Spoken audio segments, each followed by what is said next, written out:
राजपूत और आप देख रहे हैं भारत एक्सप्रेस डिजिटल। ईरान के 100 से ज्यादा शहरों में पिछले 2 हफ्ते से प्रदर्शन जारी है। प्रदर्शनकारी सड़कों पर उत्पात मचा रहे हैं, पुलिस और सेना से भिड़ रहे हैं। हालात बेकाबू हैं, जिससे खामेनेई का सिंहासन डोलने लगा है। ईरान में इंटरनेट बंद है, लैंडलाइन फोन भी नहीं चल रहा है, लेकिन इसके बावजूद भी प्रदर्शनकारी घरों से बाहर निकल रहे हैं और विरोध जता रहे हैं।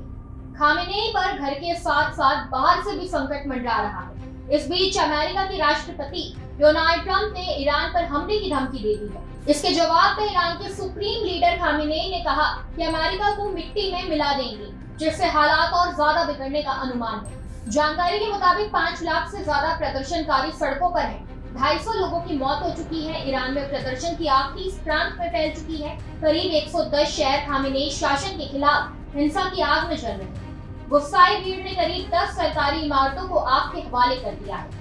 सबसे हैरानी की बात तो ये है कि प्रदर्शनकारी आयतुल्ला अली खामेनेई को हटाने की मांग कर रहे हैं और ईरान के निर्वासित राजकुमार रजा पहलवी के झंडे लहरा रहे हैं। आरोप है कि ये सब कुछ अमेरिका की शय पर हो रहा है। खामेनेई ने सीधे सीधे प्रदर्शनकारियों को आतंकी बताया है। हालात इतने बिगड़ गए हैं कि तेहरान में एयरपोर्ट बंद है। लगभग पूरे ईरान में इंटरनेट पर पाबंदी है। ईरान की सेना अलर्ट पर है। मिसाइल यूनिट को हमले के लिए तैयार कर दिया गया है। ईरान में इस आंदोलन को खामेनेई के तख्ता पलट से जोड़कर देखा जा रहा है। रिपोर्ट्स के मुताबिक ये सब कुछ ईरान में तख्ता पलट के ट्रंप प्लान का पहला चरण है, जब पूरा हो चुका है और जल्द ही कुछ बड़ा होने वाला है। इसके लिए अमेरिका बिल्कुल तैयार है और कभी भी वेनेजुएला जैसा ऑपरेशन या सीधे ईरान पर हमला हो सकता है। इसके संकेत इस बात से मिल रहे हैं कि ईरान सीमा के पास इराक में अमेरिका के डेल्टा फोर्स की तैनाती की खबर भी सामने आई है।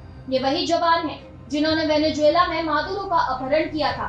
ईरान बॉर्डर से सटे इरबिल एयरबेस पर भी अमेरिकी एयरफोर्स ने तैनाती बढ़ा दी थी। कतर में मौजूद अमेरिका के अल उदेद एयरबेस पर C-17 ग्लोबस्टर नए हथियार लेकर लैंड कर चुके हैं। इसके अलावा अमेरिका का KC-135 रिफ्यूलिंग एयरक्राफ्ट फारस की खाड़ी में उखड़ता देखा गया। ईरान में हमेशा से प्रदर्शन के बाद सत्ता परिवर्तन का इतिहास रहा है। 1905 से 1911 में काजल शासन के खिलाफ विद्रोह हुआ था। 1906 में संविधान अपनाया गया। ईरान में पहली बार संसद की स्थापना हुई, लेकिन 1911 में रूस ब्रिटेन के हस्तक्षेप से संसद भंग हो गई। इसके बाद शाह मोहम्मद रजा पहलवी के खिलाफ आयतुल्ला खामेनेई के नेतृत्व में विद्रोह हुआ।